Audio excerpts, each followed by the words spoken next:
I'm Erik Palm. I work in the interventional radiology department in the University Hospital of Eastern Finland.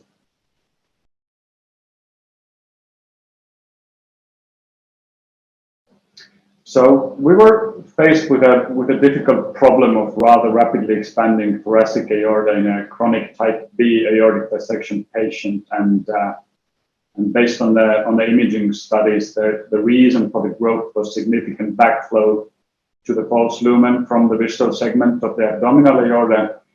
And since the growth rate of the aorta was rapid, so we opted for a custom-made cannula device, which was technically easy to make and also easy to place during the endovascular procedure.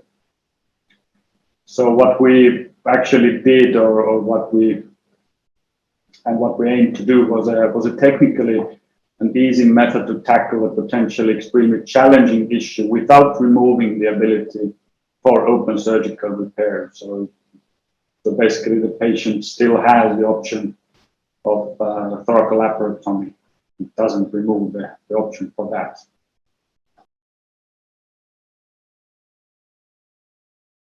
The occlusion of backflow to the false lumen can be the reason why the thoracic aorta keeps dilating despite adequate TEVAR placement. And thus the method to occlude the false lumen can be a game changer.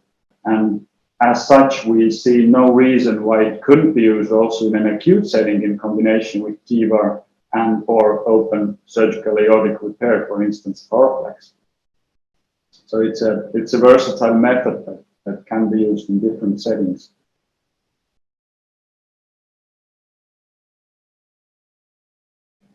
So the aortic dissection is often a life-threatening medical condition, and now what we present is a novel and technically easy method to tackle a significant problem in the treatment cascade, possibly reducing mortality and improving patient outcomes by promoting aortic remodeling in addition to TEVAR and taking the endovascular repair one step further while still preserving the option for open surgical repair should it be necessary.